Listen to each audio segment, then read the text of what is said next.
BBC Nepali सेवाको साँझ पखबाट सञ्जय ढकालको नमस्कार। आजको कार्यक्रममा पार्टीको 10औं महाधिवेशनको उद्घाटन गर्दै अध्यक्ष केपी ओलीले भने देशको हितका लागि फेरि एमालेलाई नै एकल बहुमत आवश्यक। जनमतबाट हामीले एकल बहुमत ल्याउनु पर्ने छ यस देशका लागि, एमालेका लागि होइन, देश बनाउनका लागि। एमालेको नेतृत्व चयन र अन्य प्रक्रियाबारे संवाददातासँग कुराकानी। प्रधान न्यायाधीशको राजीनामा मागिरहेको नेपाल बारका पदाधिकारीले आज प्रधानमन्त्री देउवासँगको भेटमा उनलाई के भने? सरकारको तर्फबाट न्यायपालिकालाई यसरी बर्बाद अवस्थामा राखिराख्नु उपयुक्त हुँदैन। त्यो नैतिकताको आधारमा पनि उहाँले छोड्नको लागि सल्लाह दिनुपर्ने आवश्यक छ भन्ने कुरा हामी दिए। कोरोना भाइरस विरुद्ध खोपको तेस्रो बुस्टर मात्रा कति आवश्यक भन्ने बारे एक नेपाली विज्ञसँग कुराकानी र अन्तर्राष्ट्रिय प्रसङ्गमा कोरोना भाइरसको अति संक्रामक नयाँ भेरिएन्टका कारण कतिपय देशहरूद्वारा दक्षिण अफ्रिकाबाट हुने यात्रामा रोक। सबभन्दा पहिला प्रमुख विश्व समाचार। शरद केसीबाट समाचार सुन्नुहोस्। दक्षिण अफ्रिकामा पहिचान भएको कोरोना भाइरसको नयाँ भेरिएन्ट बेल्जियममा पनि भेटिएको छ, जुन युरोपमा भेटिएको पहिलो पटक हो। उक्त भेरिएन्टलाई लिएर विश्व स्वास्थ्य संगठन WHOले एउटा विशेष बैठक आयोजना गर्दैछ। जिनिभा स्थित विज्ञहरूले त्यसलाई चिन्ताजनक भेरिएन्ट हो होइन भन्ने सुनिश्चित गर्नेछन्। बैठकपछि नयाँ निर्देशन जारी गर्ने WHOले जनाएको छ। तर उक्त भेरिएन्ट कति संक्रामक हो र त्यस विरुद्ध खोप प्रभावकारी रहन्छ कि रहँदैन भन्ने स्थापित गर्न अझै केही हप्ता लाग्ने WHOको चेतावनी छ। ब्रिटेनका एकजना वरिष्ठ स्वास्थ्य अधिकारी डाक्टर सुसन हपकिन्सले भनिन्, मेरो विचारमा हामीले नयाँ भेरिएन्ट बारे थप जानकारी लिन जरुरी छ, तर पक्कै पनि त्यो अहिलेसम्मकै जटिल हो। कतिपय देशहरूले दक्षिण अफ्रिकाबाट गरिने यात्रामा प्रतिबन्ध घोषणा गरेका छन्। त्यसलाई लिएर दक्षिण अफ्रिकी सरकारले निराशा व्यक्त गरेको छ। त्यहाँका पर्यटन मन्त्री लिन्दुबे सिसुलीले आफ्नो देशलाई रातो सूचीमा राख्नु अपरिपक्व निर्णय भएको टिप्पणी गरे। नयाँ भेरिएन्टले उत्पन्न गरेको चिन्ताका कारण विश्वभरिको शेयर बजार प्रभावित हुन पुगेको छ। एसियामा जस्तै युरोपेली बजारमा पनि व्यापक गिरावट आएको छ।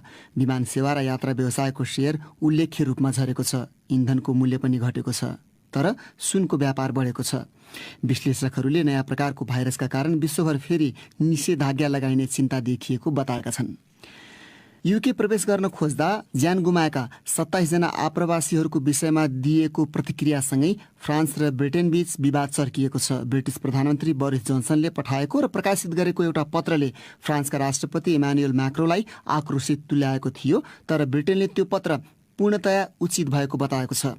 त्यसमा इङ्ग्लिस च्यानल पार गर्न रोक्ने प्रस्ताव र फ्रान्सले गैरकानुनी आप्रवासीलाई फिर्ता लिनुपर्ने उल्लेख छ। राष्ट्रपति म्याक्रोले ब्रिटेन गम्भीर नभएको आरोप लगाए। फ्रान्सले ब्रिटिस गृहमन्त्री प्रीति पटेललाई दिएको वार्ताको निम्तो पनि फिर्ता लिएको छ। तपाईँ बीबीसी नेपाली सेवाको साँझपख सुनिरहनु भएको छ। चीनका दुई ठूला सहर बेजिङ र साङ्घाईका अधिकारीहरूले सुत्केरी बिदा 30 दिन बढाएका छन्। अब त्यहाँका महिलाले सुत्केरी बिदा 5 महिनाभन्दा धेरै पाउने भएका छन्। चीनले धेरै सन्तान जन्माउन प्रेरित गरिरहेका बेला त्यस्तो निर्णय लिएको हो।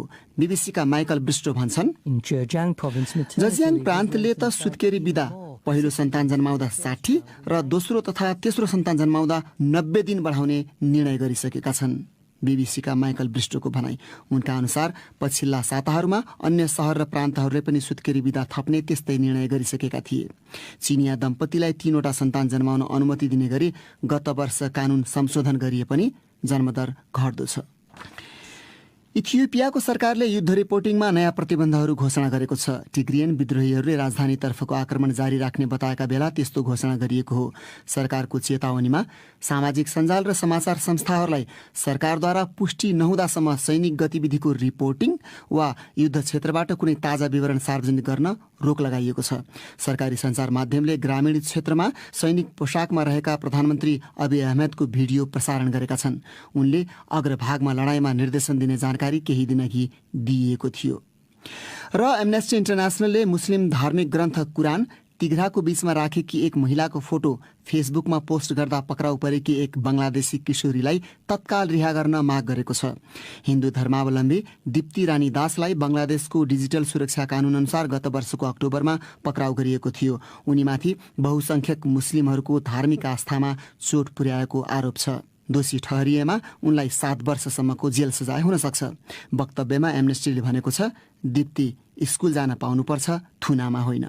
यो बीबीसी नेपाली सेवा हो।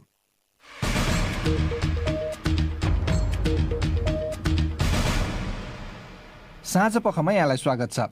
निकै तामझामका साथ चितवनको नारायणी नदी किनारमा आज आयोजित पार्टीको 10औं महाधिवेशनको उद्घाटनलाई सम्बोधन गर्दै एमालेका अध्यक्ष केपी ओलीले देशको निम्ति उनको दलले फेरि जनमत मार्फत एक्लै बहुमत ल्याउनु पर्ने घोषणा गरे। उनले पार्टी नेतृत्व सौहार्दपूर्ण र समझदारीपूर्ण रूपमा चयन हुने बताए। देशभरिबाट ठूलो संख्यामा चितवन आइपुगेका पार्टी कार्यकर्ताको उपस्थितिमा आज उद्घाटन सम्पन्न गरिएको थियो। नारायणगढबाट ईश्वर जोशीले पठाएको यो रिपोर्ट सुनौ। नारायणी नदी किनारमा बनाएको भव्य मञ्चमा नेकपा एमालेका अध्यक्ष तथा पूर्व प्रधानमन्त्री केपी ओलीले 10औं राष्ट्रिय महाधिवेशनको उद्घाटन गरेका थिए। उक्त अवसरमा बोल्दै अध्यक्ष ओलीले भने, जनमतको तयारी, जनमतबाट हामीले एक बहुमत ल्याउनु पर्ने छ। यस देशका लागि, एमालेका लागि होइन, एमालेका लागि बहुमत होइन, देश बनाउनका लागि, यस देशको सार्वभौम सत्ताको रक्षा गर्नका लागि। अध्यक्ष ओलीले सकभर सहमतिबाट नै आगामी 5 वर्षको लागि पार्टीको नयाँ नेतृत्व चयन हुने बताउँदै, तर यदि सहमति भएन भने प्रजातान्त्रिक प्रणालीबाट नै हुने बताए। भोलि बिहानबाट बन्द सत्र हुनेछ। पर्सि बेलुकासम्म हामी अत्यन्त सौहार्दपूर्ण वातावरणमा समझदारी, उच्च स्तरको समझदारी, सहमति, एकताका साथ, लोकतान्त्रिक अभ्यासका साथ महाधिवेशनलाई सम्पन्न गर्नेछौँ। उक्त अवसरमा प्रधानमन्त्री शेरबहादुर देउवाले 10औं राष्ट्रिय महाधिवेशनको सफलताको शुभकामना दिँदै सहमति र सहकार्य जरुरी रहेको बताए। जनतासँग जोडिएका मूल मुद्दाहरूमा समान धारणा गर्न हामी बीच निरन्तर संवाद सहकार्य आवश्यक छ। महाधिवेशनको उद्घाटन कार्यक्रममा नेकपा माओवादी केन्द्रका नेता लीलामणि पोखरेल, राष्ट्रिय जनमोर्चा नेपालका अध्यक्ष चित्रबहादुर केसी, जनता समाजवादी पार्टीका अध्यक्ष उपेन्द्र यादव, लोकतान्त्रिक समाजवादी पार्टीका अध्यक्ष महन्त ठाकुर, राष्ट्रिय प्रजातन्त्र पार्टीका अध्यक्ष कमल थापा लगायतले मन्तव्य राखेका थिए। महाधिवेशन उद्घाटनको क्रममा उत्तर दक्षिण फैलिएको नारायणी नदी किनारको करिब 1 किलोमिटर क्षेत्रमा कार्यकर्ताहरू जम्मा भएका थिए।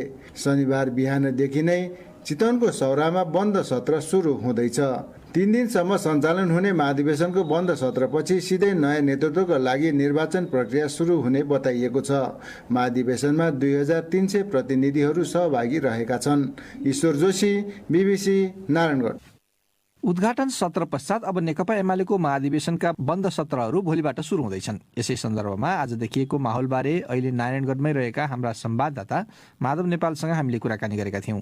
सबभन्दा पहिले आज उद्घाटनका बेला भेला भएका एमालेका कार्यकर्ताहरूमा हालै पार्टीले लगातार केन्द्रदेखि प्रदेशहरूमा सरकार गुमाउँदै गएको अनि विभाजित बनेको बारे कस्ता भावना प्रकट गरे भनेर सोधेका थियौँ। सञ्जयजी, सम्भवतः सरकारबाट हट्न परेको आक्रोश देखिन्थ्यो त्यहाँ। खास गरी एमाले आज जति मानिसहरूलाई उतार्यो चितवनको नारायण नदी किनारमा, त्यो भनेको अब चाहिँ हामी कसैलाई देखाउन पर्छ भन्ने हिसाबले पार्टीले कार्यकर्तालाई जम्मा गर्यो। र कार्यकर्ताहरूमा पनि एक प्रकारको जोस के सञ्चार गरिएको रहेछ भने अब फेरि पनि पार्टी चाहिँ अब नेकपा एमाले भनेको पूर्वगत अवस्थामा, फुट्नुभन्दा अगाडिको अवस्थामा पुग्ने भन्ने हिसाबले कार्यकर्ताहरू पनि त्यो कार्यक्रममा चाहिँ सहभागी भएको पाइयो। अब कतिपय एकदम वरिष्ठ पुराना नेताहरू माधव कुमार नेपाल, झलनाथ खनाल, वामदेव गौतम अहिले सो पार्टीमा छैनन्। त्यसले चाहिँ कस्तो फरक पारेको देखियो कार्यकर्ताहरूको मनोभावनामा? अलि पाका किसिमका जो 2035 सालदेखि नै नेकपाको राजनीतिमा झलनाथ खनाल, माधव नेपाल, वामदेव गौतम लगायतका नेताहरूको चाहिँ समितिमा रहेर काम गरेका पाका सर्वसाधारण कार्यकर्ताहरू थिए। उनीहरूसँग कुरा बुझ्दाखेरि उहाँहरू चाहिँ छोडेर नगएको भए पार्टी चाहिँ धेरै राम्रो हुने थियो। उहाँहरू छोडेर जाँदाखेरि हामीलाई दुःख लागेको छ।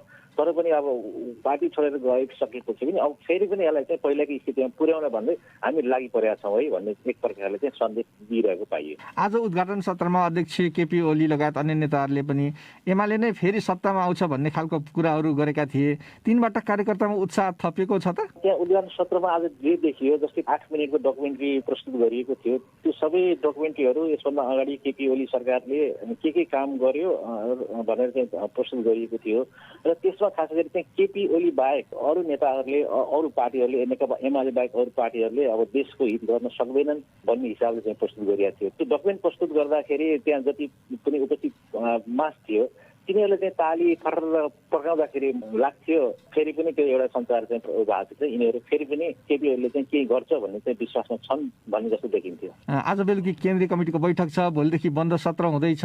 तिनमा के महत्त्वपूर्ण के हुँदैछन् त? केन्द्रीय केन्द्रीय समितिको बैठकले भोलि बन्द सत्रमा पेश गर्ने अब विधान त पारित भइसकेको छ। पार्टीका नीति तथा कार्यक्रमहरू बारेमा चाहिँ एउटा निचोडमा पुग्नको लागि केन्द्रीय समितिको बैठक राखिएको भन्ने कुराहरू आज भोलि बन्द सत्रमा चाहिँ छलफलको लागि त्यो नीति कार्यक्रमहरू पेश गर्नको लागि। अनि मुख्य मुख्य पदाधिकारीहरूको चयनको रस्साकस्सी कस्तो देखिँदैछ, प्रतिस्पर्धा कतिको हुँदैछ? आज दिउँसो केही कार्यकर्ताहरूसँग म कुरा गर्दाखेरि अब बन्द सत्रमा केपी ओलीले केही नेताहरूको नाम सार्वजनिक गरेर यसैमा सहमति भयो भनेर चाहिँ त्यो च्याप्टरै क्लोज गरे पनि आश्चर्य हुने छैन भन्ने कुराहरू त गरिरहेको थिए कार्यकर्ताहरूले। एउटा सम्भावना त्यो पनि छ र अर्को सम्भावना चाहिँ अब केपी ओलीलाई चुनौती के छ भने आफ्ना पक्षका पार्टीका पुराना कार्यकर्तालाई मिलाउनु त छँदैछ, त्यसपछि माओवादीबाट आएका नेताहरूलाई चाहिँ म्यानेज गर्न छँदैछ। यो हिसाबले चुनौतीपूर्ण देखिन्छ।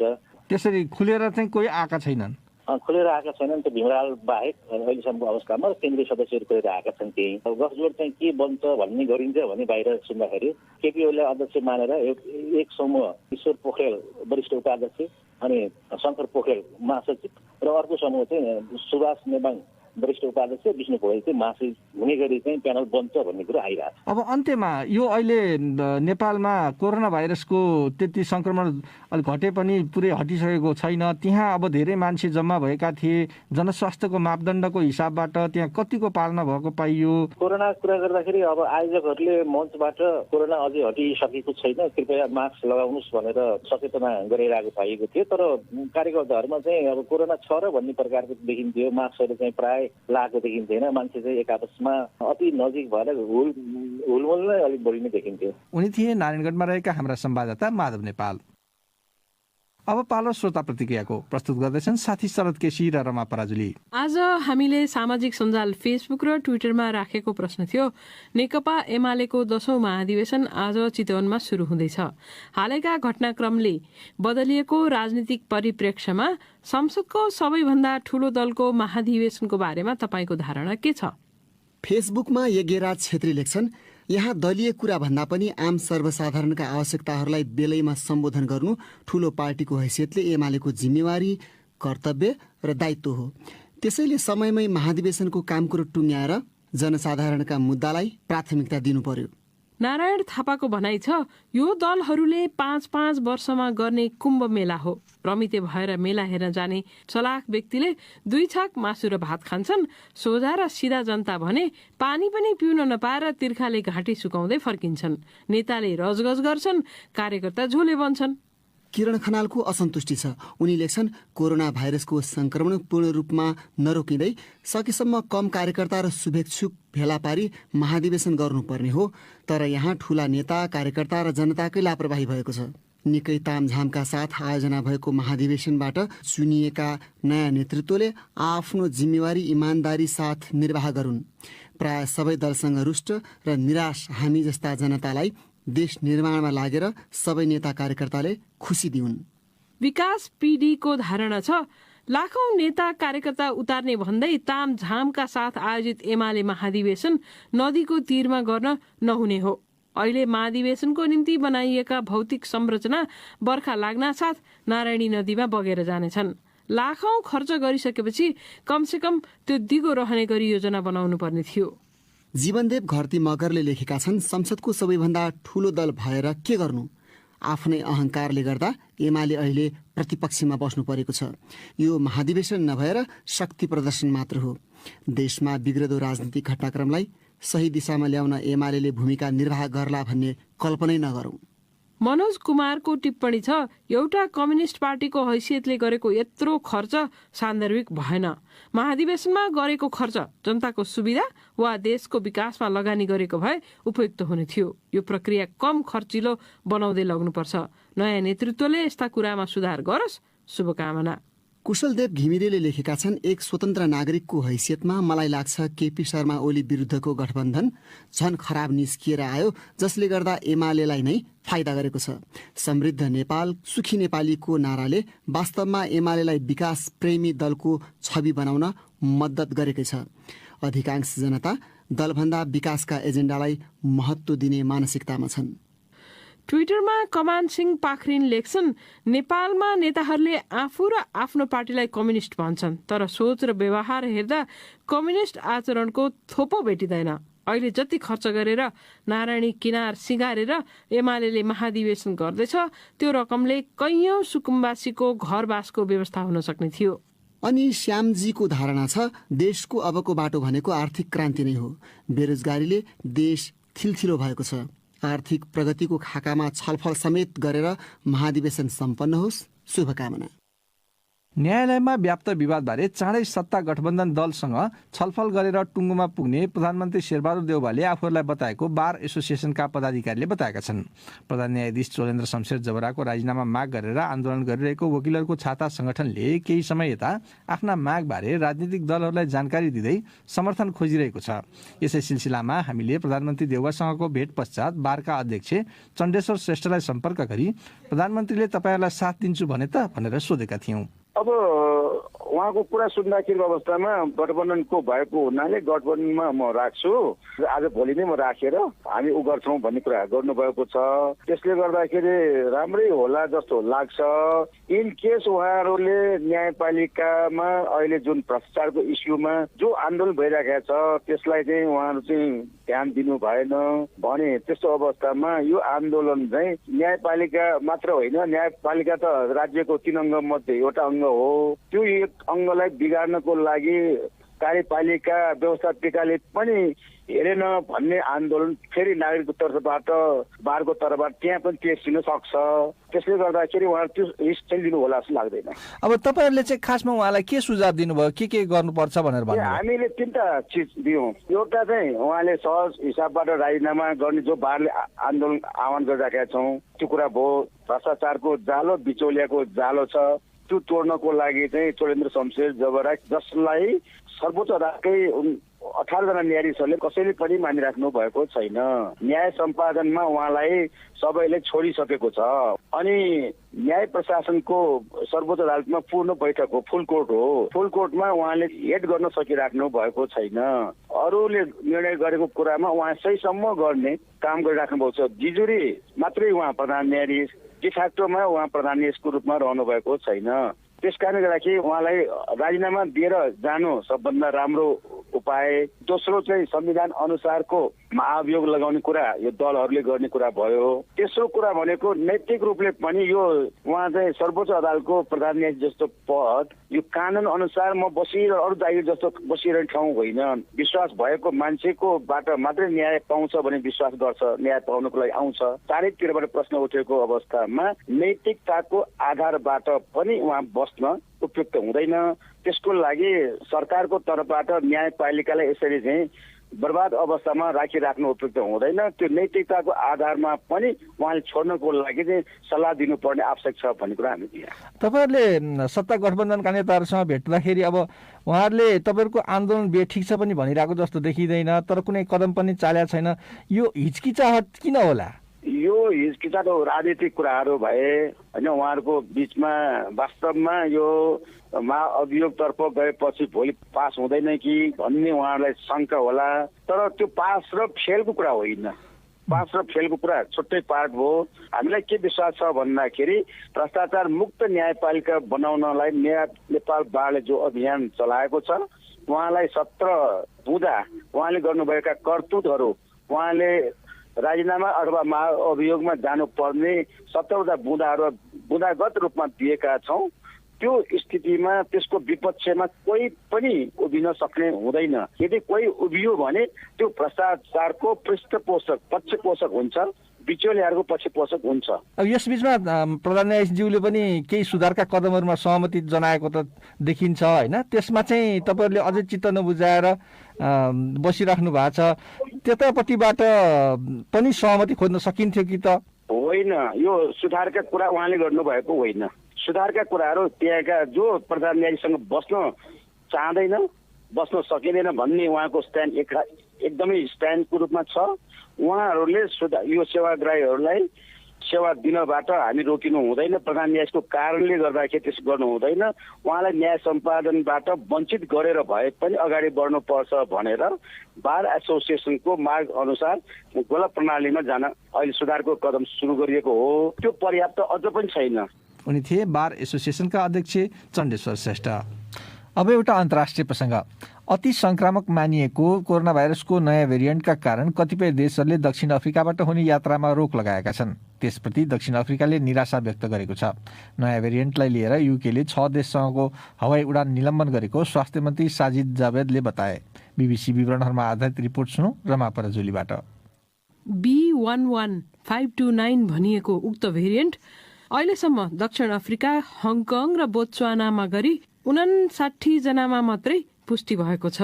एक विज्ञले त्यसलाई हामीले अहिलेसम्म देखेको सबैभन्दा खराब भेरिएन्ट भनेका छन् र यो भेरिएन्टले अहिले खोपका कारण आएको प्रतिरोधी क्षमतालाई तोड्न सक्ने भन्दै चिन्ता व्यक्त भएका छन्। युकेका स्वास्थ्य मन्त्री जावेदले यसबारे थप अध्ययन आवश्यक रहेको उल्लेख गर्दै नयाँ भेरिएन्टमा धेरै उत्परिवर्तन भएको र त्यो संख्या डेल्टा भेरिएन्टमा भन्दा दोबर हुन सक्ने बताए। उनले भने यसले के संकेत गर्छ भने यो भेरिएन्ट बढी संक्रामक छ र अहिलेका खोपहरूको यसमाथि कमै असर हुन सक्छ। युकेले दक्षिण अफ्रिका, नामिबिया, जिम्बाब्वे, बोत्सवाना, लेसेथो र इस्वाटिनीसँगका सबै उडान स्थगित गरेको छ। मन्त्री जावेदले सावधानी र आफ्नो सीमाको सकेसम्म सुरक्षा गर्न त्यसो गरिएको बताए। शुक्रबार मध्याह्नदेखि विगत 10 दिनभित्र ती देश भ्रमण गरेका विदेशी र आयरल्यान्डका नागरिकहरूलाई इङ्ल्यान्ड प्रवेशमा निषेध गरिएको छ। ती देशबाट आउने ब्रिटिस नागरिकहरू आइतबारदेखि होटलमा क्वारेन्टिनमा बस्नुपर्ने र त्यसअघि घरमै एकान्तवासमा बस्नुपर्ने बताइएको छ। होटल क्वारेन्टिन प्रणाली स्थापित नभएसम्म ती देशसँग निलम्बित उडान नियमित नहुने बताइएको छ। दक्षिण अफ्रिकामा कोरोना भाइरसको नयाँ भेरिएन्ट तीव्र रूपमा फैलिरहेको पत्ता लागेको हो। पहिलाका उत्परिवर्तन भन्दा यो पछिल्लो उत्परिवर्तन थप घातक हो कि होइन भन्ने स्पष्ट भइसकेको छैन। विश्व स्वास्थ्य संगठनका विज्ञहरूले यसबारे दक्षिण अफ्रिकी अधिकारीहरूसँग छलफल गर्दैछन्। बीबीसी संवाददाता जेम्स ग्यालाहरले अहिलेसम्म भएका भाइरसका उत्परिवर्तन मध्ये यो पछिल्लो उत्परिवर्तन सबैभन्दा अत्यधिक भएको बताएका छन्। त्यो रिपोर्ट प्रस्तुत गर्दै थिइन् रमा पराजुली। अब सुरुमा 2 मात्रा खोप लगाएमा पूर्ण हुने भनिए पनि अहिले कतिपय विकसित देशहरूले आफ्ना नागरिकहरूलाई कोरोना भाइरस विरुद्ध थप मात्रा अर्थात् बुस्टर डोज दिन थालेका छन्। यस्तो बेला नेपालमा पनि त्यसबारे चासोहरू व्यक्त हुन थालेका छन्। अधिकारीहरूले नेपालमा अहिले पर्याप्त मात्रामा कोरोना भाइरस विरुद्धको खोप रहेको भन्दै खोप अभियान तीव्र बनाउन थालिएको बताएको बेला बुस्टर डोजबारे पनि चासो व्यक्त भएको पाइएको हो। संक्रामक रोग विज्ञहरूका भनाइमा एकपटक कोभिड भइसकेका तथा पूर्ण मात्रा खोप लगाएकाहरूको पनि 6-8 महिनापछि प्रतिरोधी क्षमता कमजोर बन्ने कतिपय अनुसन्धानले देखाएका छन्। यसै सिलसिलामा हाम्रा साथी विष्णु पोखरेलले संक्रामक रोग सम्बन्धी अनुसन्धानकर्ता प्राध्यापक डाक्टर बुद्ध बस्नेतलाई सम्पर्क गरी नेपालमा बुस्टर डोज बारे सोच्ने बेला आएको हो भनेर सोधेका थिए। मेरो विचारमा नि प्राथमिकता चाहिँ केलाई दिनुपर्छ भनेदेखि सबै नेपालीहरूलाई 2टा भ्याक्सिन दिन पाइयो भनेदेखि एकदमै फलदायक हुन्छ जस्तो लाग्छ। हेर्नुहोस्, पहिला के बुस्टर भन्दा पनि, किनभने यो बुस्टरको कुरा महत्त्वपूर्ण भए तापनि यो प्रमाण चाहिँ नि अप्रत्यक्ष छ के बुस्टर लाउन साथ कति फलदायक हुन्छ भर्सेस सबैलाई व्यापक रूपमा जुन हाम्रो सरकारले अहिले गरिराखेको छ नि त्यसमा चाहिँ नि प्राथमिकता दिनुपर्ने जस्तो मलाई लाग्छ। अब बुस्टर डोजको कुरा प्रमाण के यो प्रतिरोधी क्षमता अब कति कम छ भन्ने यो प्रश्न अझ प्रश्नकै रूपमा छ कि जवाफ आएको छैन।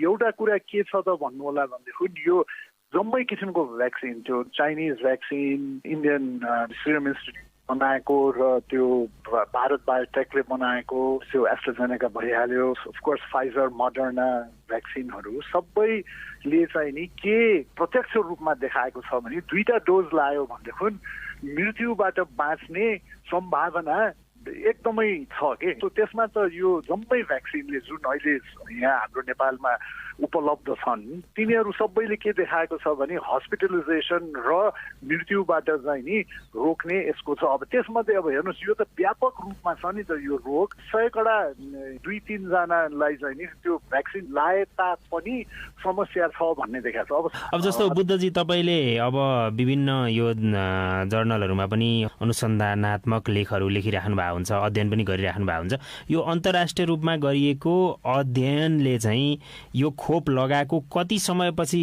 बुस्टर डोज भनिन्छ भनौँ अतिरिक्त मात्रा लगाउनुपर्छ भन्ने देखाएका छन्। म त्यही भन्दैछु कि यो प्रतिरोधी क्षमता कति कम छ यो के बुझ्नु पर्यो भने यो त इन्फ्लुएन्जा भाइरस जस्तो होइन जुन चाहिँ नि यसको के परिचय राम्रो छ, इन्फ्लुएन्जा फ्लू भन्छ नि। यो त कोरोना नोभल भने नवीन नयाँ भाइरस छ र यसको चाहिँ नि अनि यो भ्याक्सिन पनि नयाँ छ। यो त हामी भाग्यले चाहिँ नि यो भ्याक्सिन पनि उपलब्ध भयो आदि इत्यादि। तर अब यसले कतिसम्म यो भ्याक्सिनले चाहिँ नि छेक्छ त 6 महिना 8 महिना 1 वर्ष 2 वर्ष यो विभिन्न भ्याक्सिन छन्। यो अझ पनि तपाईँको त्यो के एकदम क्लियर कट छैन। अब यो बुस्टरको कुरा आइराखेको छ। बुस्टरको कुरा अहिले के छ त भने एउटा कुरामा चाहिँ नि सहमत छ विशेषज्ञहरूको।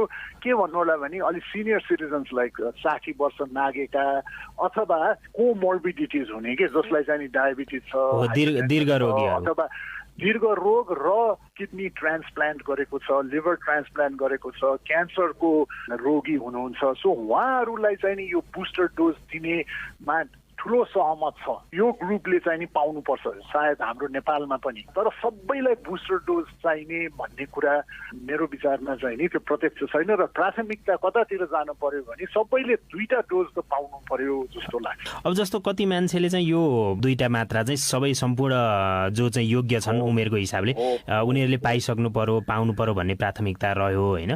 तर अब यो कति मान्छेले चाहिँ बुस्टर डोज सुन्या मात्रै हुन्छ।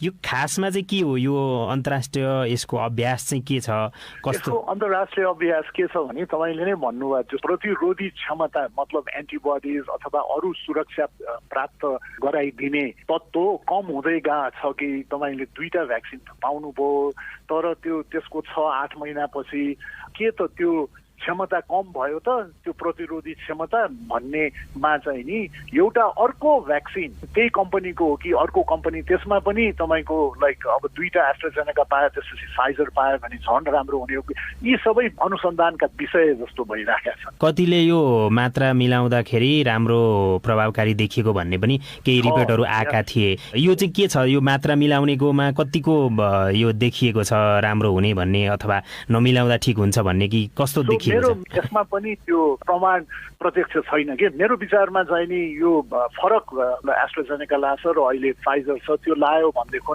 त्यो फरक लायो भनेदेखि सायद त्यो सुरक्षा झन् बढ्छ कि जस्तो मलाई लाग्छ। यो सबै चाहिँ नि टिकेर अनुसन्धानमा चाहिँ नि टेकेर प्रमाणमा टेकेर भन्न सक्ने ठाउँ छैन। त्यही कुरा आयो यो नवीन भाइरस हो, भ्याक्सिन पनि नवीन हो र यसले के गर्छ भनेर चाहिँ नि क्लियर कट नभएको हुनाले सबैले 2टा भ्याक्सिन पाउन सक्यो र जसको चाहिँ नि तपाईँको दीर्घ रोग छ उहाँहरूले बुस्टर पायो र मास्कको प्रयोग छोड्नु भएन के। So this is important. Vaccine भनेर कुरा गरेको छ। भ्याक्सिनले आफैले त त्यो यो रोगलाई रोकथाम गर्नेमा त्यो रोल हुँदैन कि ट्रान्समिसन नहुन दिनको लागि मास्क नै प्रयोग गर्नुपर्छ। र हाम्रो नेपाल एटलिस्ट यहाँ काठमाडौँमा बस पार्क एयरपोर्टहरूमा यसो हेऱ्यो भनेदेखि मान्छेहरूले चाहिँ नि त्यो लाइराखेको नै देख्छु कि। सो त्यो नै कायम राख्नुपर्छ, नलाउनेले लाउनु पर्यो। सो मास्कको प्रयोगमा यो भ्याक्सिन प्राप्त गरेपछि पनि मास्कको प्रयोग गर्नु नै बुद्धिमानी काम हो जस्तो लाग्छ। हाम्रो जस्तो देशमा यसबाट नै हामी गर्छौँ। अहिले हेर्नुहोस् न युरोपमा अमेरिकामा अब त्यो फैलिरहेछ, भ्याक्सिन पनि प्राप्त भएको छ तर एउटा कारण के हुनसक्छ भने उनीहरू मास्क लाउन हिचकिचाउँछन् जुन चाहिँ नि यहाँ कम छ त्यो हिचकिचाउने। यो त गर्वको कुरा हो। उनी थिए संक्रामक रोग सम्बन्धी अनुसन्धानकर्ता प्राध्यापक डाक्टर बुद्ध बस्नेत साथी विष्णु पोखरेलसँग कुरा गर्दै।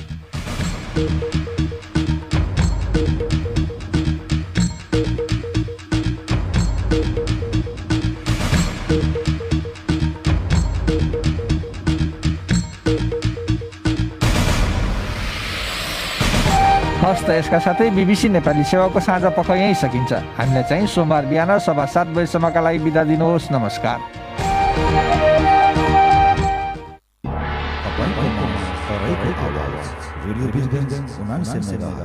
ऊ आत्तिएको छ छटपटीमा, वेदनामा तडपिएको छ। जीवन जिउने